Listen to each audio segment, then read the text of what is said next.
di channel perdana buat teman-teman. Di sini gue cuma pengen cerita atau curhat aja, karena gue bingung. 2 bulan ini gue nganggur, gue di rumah aja nggak ngapa-ngapain. Istri aja yang dagangnya pun cuman di sekitaran sini aja via grup WA. Jualan seblak, sayur mateng, ya gue bantu-bantu aja.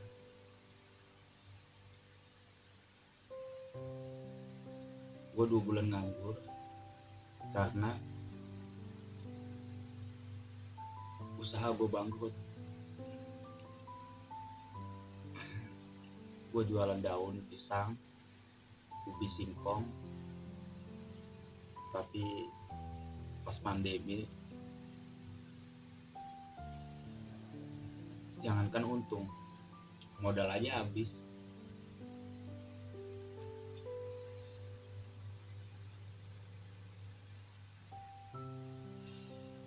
Makanya gue bikin channel ini.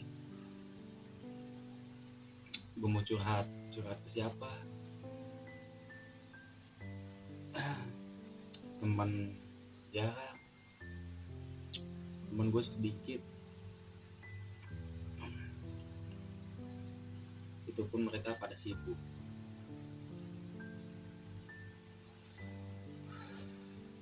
Gue punya anak 2. Yang pertama umur 5 tahun, yang kedua umur 1 tahun lebih, udah 2 tahun kayaknya. Gue dari kecil tuh nggak sekolah, teman-teman.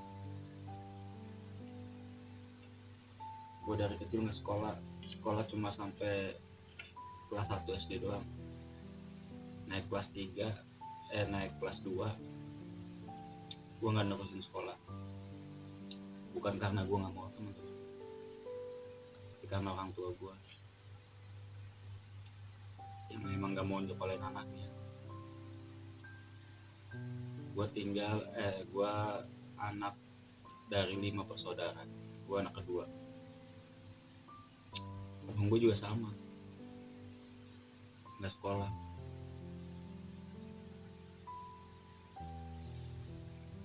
Sebenarnya gue udah terbiasa hidup susah.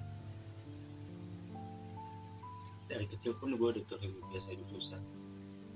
Dari awal pertama gue umur 7 atau 8 tahun gue ngamen. Kalau dulu tuh Metro Mini, Maesari Bakti, gue ngamen di sana pakai kecerekan atau kalau sebut tamborin. Gue ngamen pakai itu, keliling-keliling di bis-bis aja,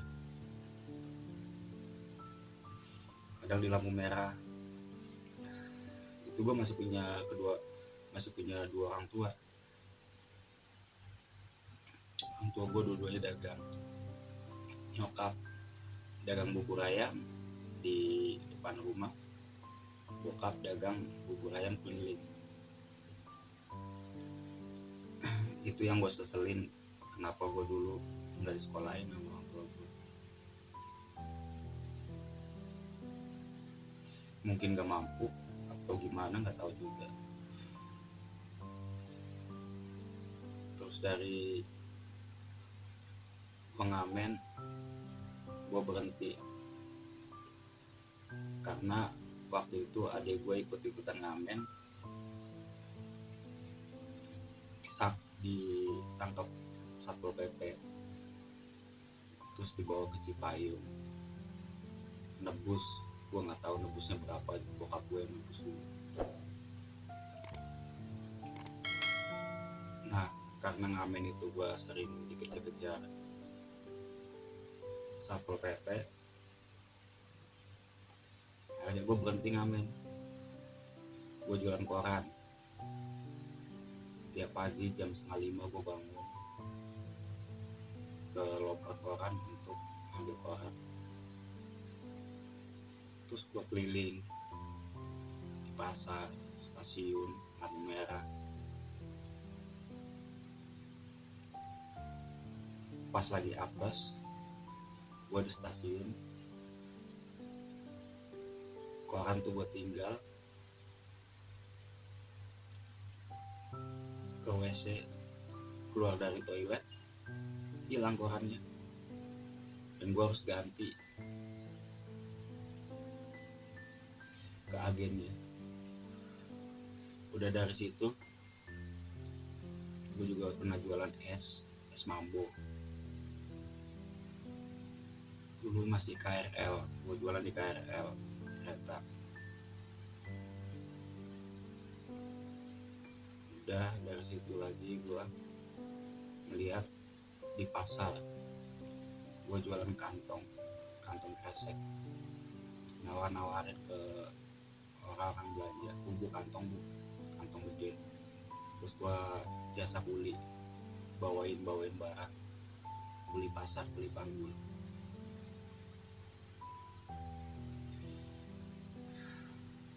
Itu gue nyari duit bukan buat gue doang, buat orang tua gue.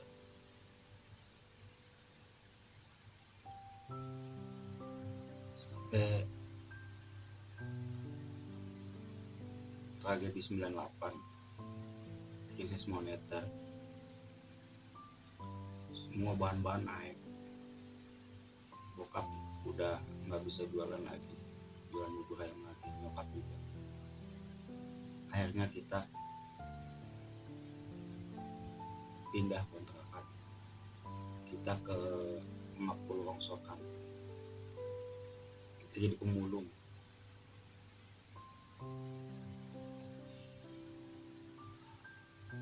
Tiap pagi bokap bawa gerobak, isinya adek gua 3, gua di belakang dorong sama nyokap sama abang gua 1 lagi.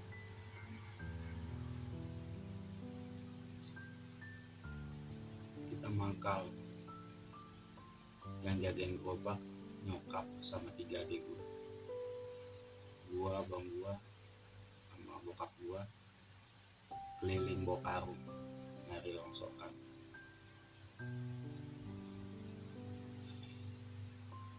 Itu tahun 98 sampai tahun 2000 kalau nggak salah.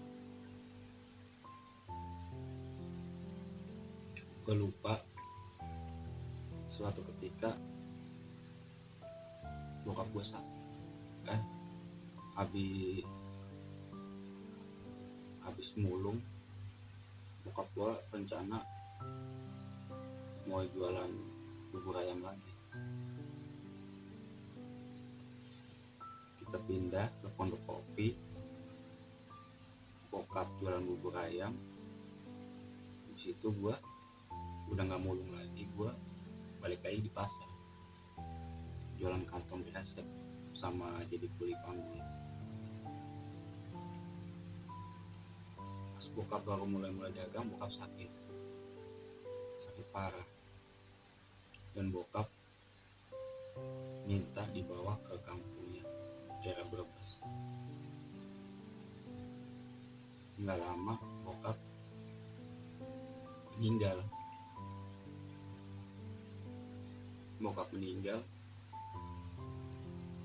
Akhirnya nyokap lah yang ngurusin kita berlima.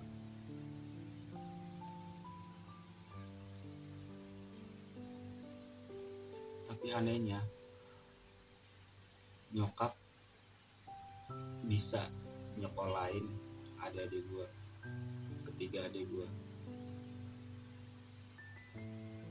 Adik gue yang pertama cuma sampai SMP karena dia bandel, udah nggak mau sekolah lagi, bukan karena nggak ada biaya.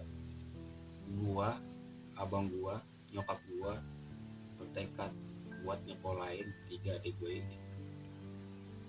Tapi adik gue yang pertama emang gak mau sekolah, cuma SMP doang. Tapi adik gue yang 2 ini bersyukur dia sampai lulus SMA.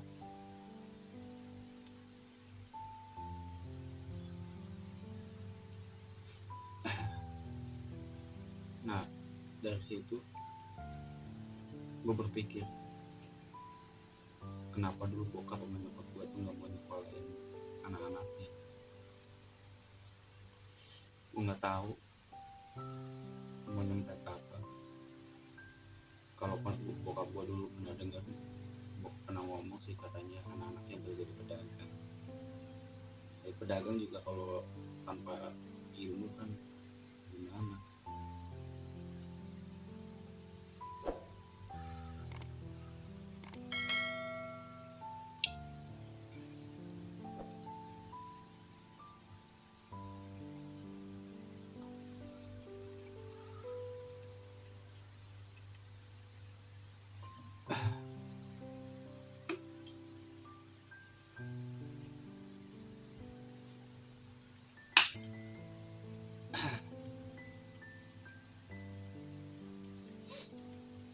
Habis itu, habis di pasar, namanya gue hidup di pasar ya, kelakuan gue sangat buruk.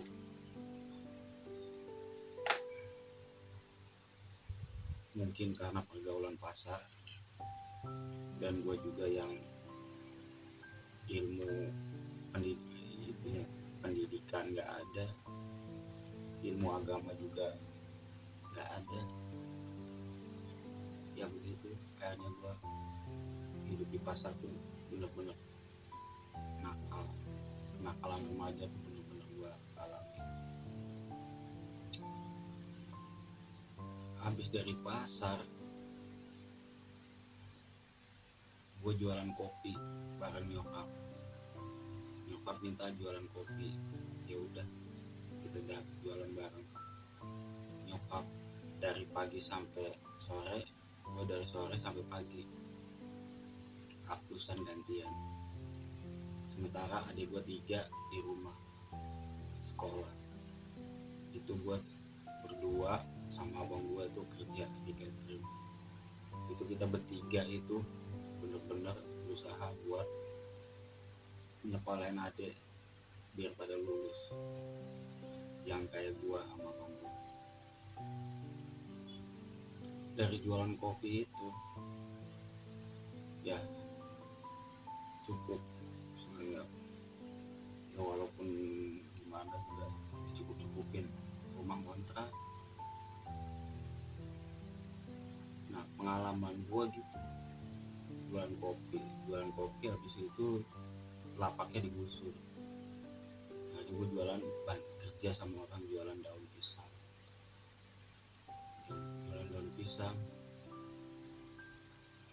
Saya berhenti karena ada masalah pribadi sama bosnya.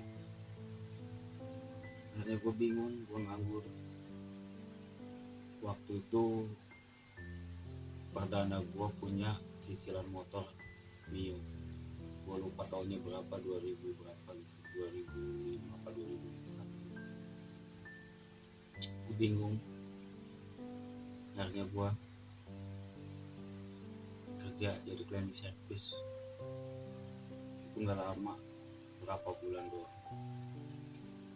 Terus gue kerja lagi di restoran. Itu lumayan lama juga.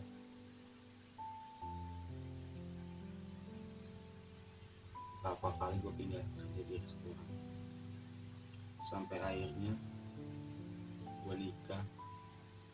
Dan gue nikah gue gak kerja, gue bisnis jualan jam tangan, bisnis apa aja lah, dropshipper apa-apa.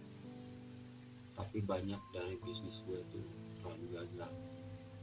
Jadi gue cerita itu bukan motivasi atau gimana. Kalau orang kan cerita biasanya dulunya susah terus sukses, tapi gue belum, bukan bukan nggak belum tahu.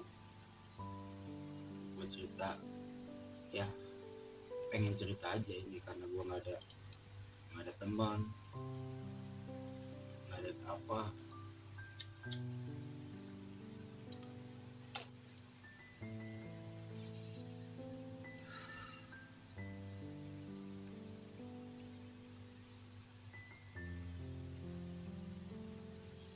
Sampai terakhir gue bisnis jualan daun itu, daun singkong putih, dan akhirnya malah gulung tikar. Nah kemarin terakhir gue punya duit tuh masih ada 400.000.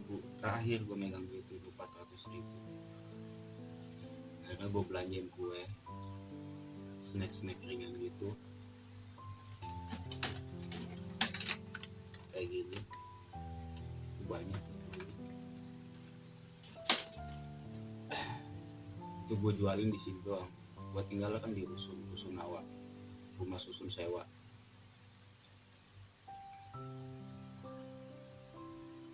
Gue jual cuma bisa di grup rusun doang, grup rusun ya. Sekarang ini mah parah banget dapatnya ya, namanya baru jualan juga.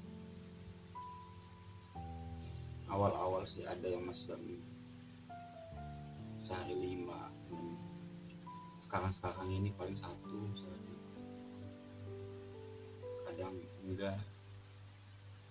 Istri aja yang jualan sebelah lewat grup WA area rusun doang. Gue bingung,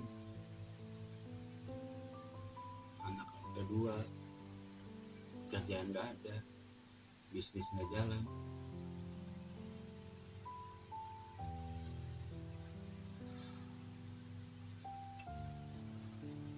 Bantuan pemerintah juga nggak ada.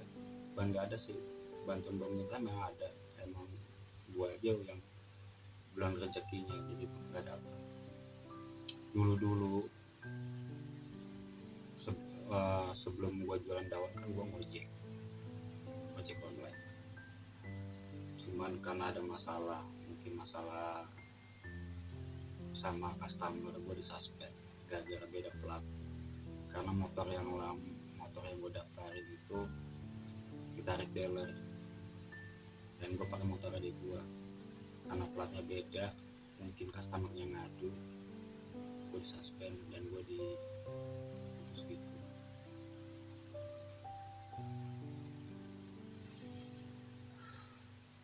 Dan kemarin waktu gue dagang, emang dari dulu gue nggak berharap dari pemerintah sih, karena gue juga nggak butuh amat. Bukannya nggak butuh, gue butuh, cuman gue pikir udahlah, nggak ini gitu.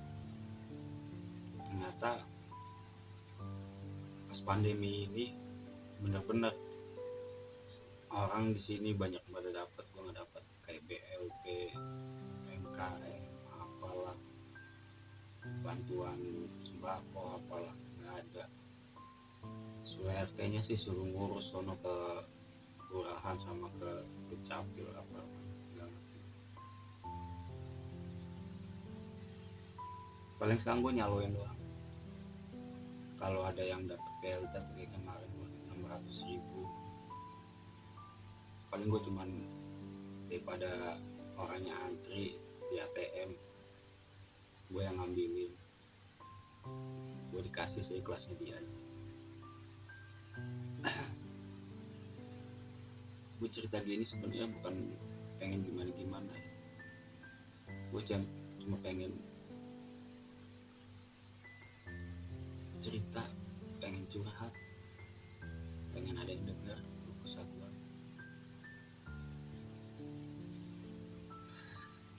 Ya, buat teman-teman yang beruntung hidupnya cukup ya alhamdulillah. Buat teman-teman yang nasibnya mungkin sama kayak gue, ya sabar aja, sabar.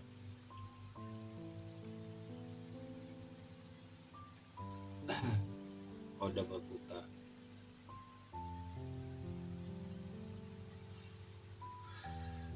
gue tetap usaha, gue tetap cari jalan gimana caranya gue bisa bertahan hidup buat buat istri gue, buat anak-anak gue.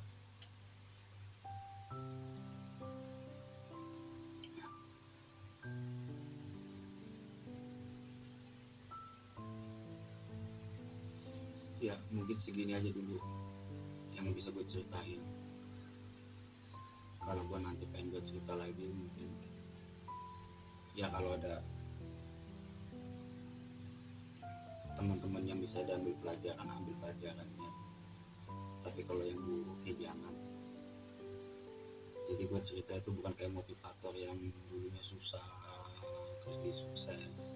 Enggak, di sini enggak. Atau ya gue bukan siapa-siapa, gue orang biasa. Banyak juga orang yang di bawah gue mungkin.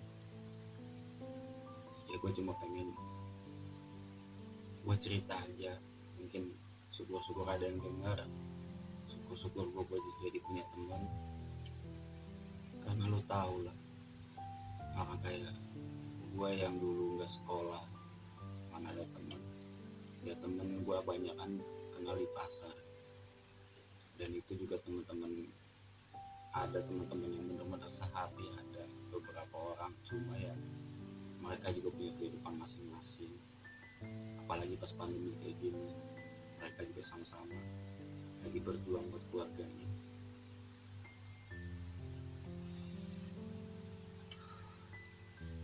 Jadi segini dulu ya teman-teman, mudah-mudahan kehidupan kita ke depannya lebih baik lagi dan pandemi cepat hilang, biar kita bisa berjuang lagi buat keluarga